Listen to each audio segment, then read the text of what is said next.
नमस्ते बच्चों, आप सब कैसे हो? मैं आशा करती हूँ कि आप सब घर पे स्वस्थ और सुरक्षित होंगे। मैं चांदनी, आपकी हिंदी की अध्यापिका। तो हिंदी की कक्षा में आपका स्वागत है। तो आज हम व्याकरण की पुस्तक में से निबंध लेखन करेंगे। तो आज का हमारा निबंध होगा पर्यावरण प्रदूषण पर।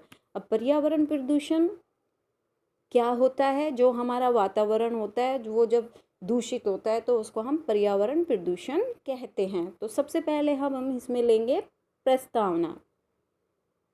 तो प्रस्तावना में है, विज्ञान ने मनुष्य को जहाँ बहुत सी सुविधाएं दी है, वहीं इसके कारण उसके सामने कुछ समस्याएं भी पैदा हुई है। सबसे बड़ी समस्या पर्यावरण प्रदूषण की है। पर्यावरण प्रदूषण का अर्थ है हमारे आसपास के प्राकृतिक वातावरण में अशुद्धियों का मिल जाना। आज हमारा पर्यावरण इतना प्रदूषित हो चुका है कि आगामी कुछ वर्षों में यह युद्ध और महामारी से भी अधिक लोगों की मौत का कारण बन जाएगा। महानगरों की बात तो छोड़िए, छोटे छोटे नगरों और कस्बों में भी स्थिति खतरनाक होती जा रही है। अब विज्ञान ने जहाँ मनुष्यों की सुविधाओं के लिए बहुत सारे आविष्कार किए हैं, वहीं इन आविष्कारों से बहुत सारी समस्याएं भी पैदा हुई है, जैसे कि पर्यावरण प्रदूषण की है। जैसे हमारे आसपास के प्राकृतिक वातावरण में अशुद्धियों का मिल जाना। अब अशुद्धियों का मिल जाना, ये अशुद्धियाँ क्या है, इसको हम आगे देखेंगे। अब इसमें बड़े बड़े शहरों को तो छोड़िए, आप छोटे छोटे नगरों और कस्बों में भी स्थिति बहुत खतरनाक हो रही है। अब स्थिति इतनी खतरनाक हो रही है कि जो युद्ध और महामारी होती है, इससे भी अधिक लोगों की मौत का कारण बन जाएगा। क्या बन जाएगा? पर्यावरण प्रदूषण।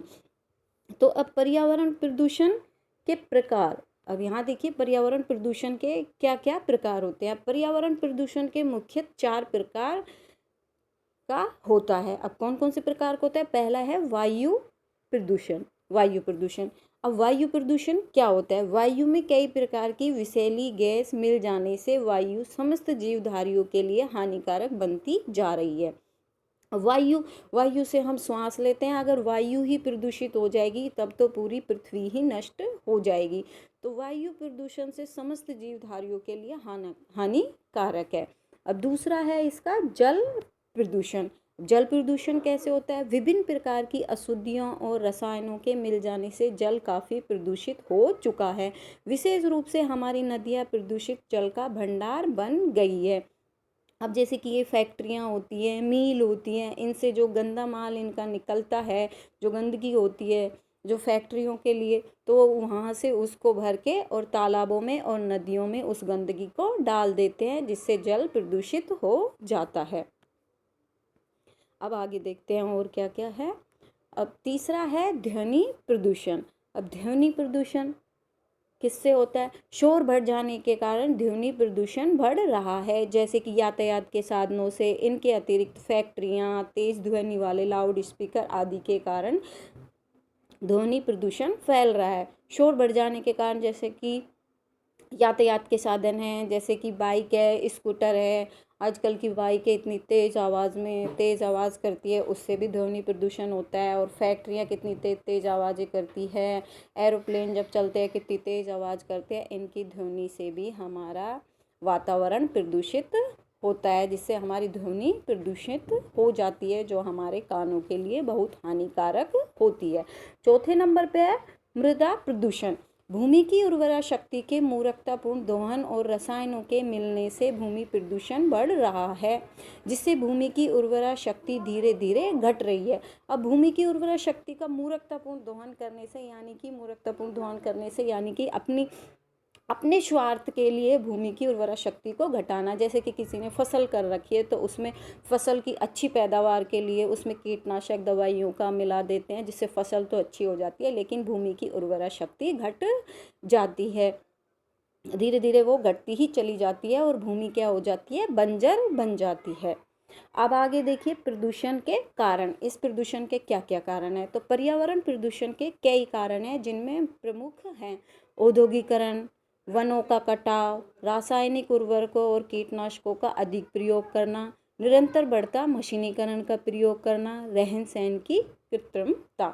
औद्योगिकरण यानी कि नए नए आविष्कारों का विकास करना। तो वो देश के लिए अच्छे तो होते हैं, जनता के लिए भी अच्छे होते हैं, लेकिन उनसे हमारा वातावरण भी प्रदूषित होता है। वनों का कटाव, तो आजकल देखिए पेड़ पौधे लगाए तो बहुत कम जाते हैं, लेकिन काटे बहुत ज़्यादा जाते हैं। तो वनों का निरंतर कटाव से भी हमारा पर्यावरण प्रदूषित हो रहा है। रासायनिक उर्वरकों और कीटनाशकों का अधिक प्रयोग करना, जैसे कि खेतों में, फसलों में कीटनाशक दवाइयों का अधिक प्रयोग करना। निरंतर बढ़ता मशीनीकरण का प्रयोग, अब हर काम मशीन से होता है। पहले आदमी करते थे, लेकिन अब हर काम मशीन से किया जाता है, तो मशीन का प्रयोग ज़्यादा होता है।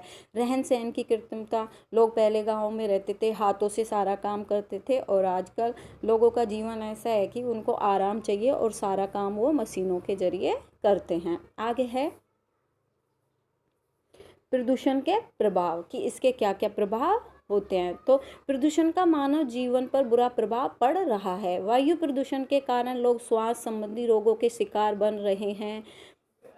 बड़े शहरों में शाम के समय आकाश में धुएं का आवरण छाया दिखाई देता है। ये धुआं श्वास, तपेदिक, फेफड़ों के अन्य रोग तो पैदा करता ही है, साथ ही नेत्र रोग जैसे आंखों से पानी बहना,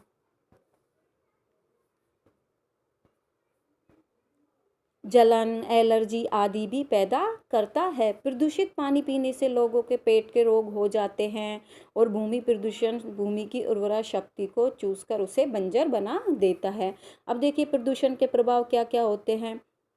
शहरों के समय में शाम में देखिए आकाश में धुआं छाया हुआ रहता है, धुएं का आवरण छाया हुआ रहता है, जिससे हमें सांस लेने में तकलीफ होती है, और फेफड़ों के अन्य रोग भी पैदा हो जाते हैं। नेत्र रोग जैसे आंखों से पानी हमारे बहने लगता है, जलन होने लगती है, एलर्जी हो जाती है आदि भी पैदा करता है। प्रदूषित पानी पीने से लोगों के पेट में, आजकल देखिए हर लोगों के पेट में दर्द की प्रॉब्लम रहती है। लोगों को सुनने की शक्ति, ध्वनि प्रदूषण से सुनने की शक्ति कम हो जाती है, और भूमि प्रदूषण से भूमि प्रदूषण की उर्वरा शक्ति नष्ट हो जाती है, जिससे भूमि क्या बन जाती है, भूमि बंजर बन जाती है।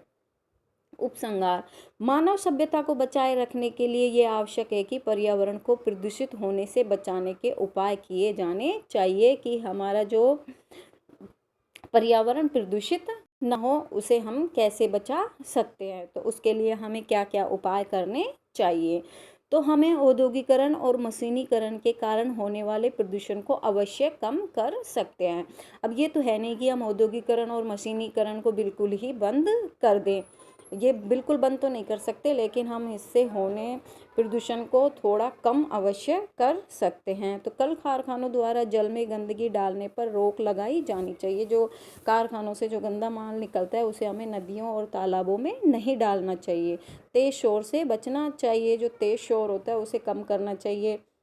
लाउड स्पीकरों की आवाज़ धीमी रखनी चाहिए, और जो यातायात के साधन हैं उनकी आवाज़ भी धीमी गति पे होनी चाहिए। फसलों की बढ़ोतरी के लिए उर्वरकों और कीटनाशकों का प्रयोग सीमित करके कंपोस्ट खाद और हरी खाद का अधिक प्रयोग किया जाए, जिससे भूमि अपनी जीवन शक्ति को फिर से प्राप्त कर सके।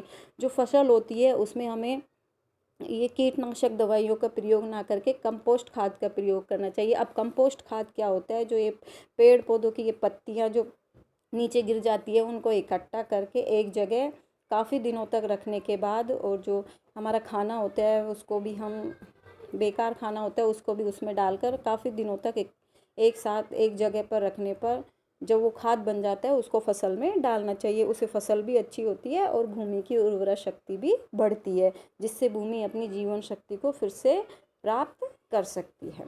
तो हमें ये सब उपाय करने चाहिए। तो ये था, हमने आज पढ़ा था पर्यावरण प्रदूषण। तो बच्चों आपको ये अच्छे से समझ में आ गया होगा, तो और नहीं आया तो आप घर पे बैठ के इसको अच्छे से पढ़ लेना। मैम ये वर्क आपको व्हाट्सएप पे भेज देगी, और इस कार्य को अपनी कॉपी पे सुंदर सुंदर लेख में आपको करना है, और साथ में इसको याद भी करना है। तो आज की कक्षा हम यहीं समाप्त करते हैं। ठीक है बच्चों, धन्यवाद।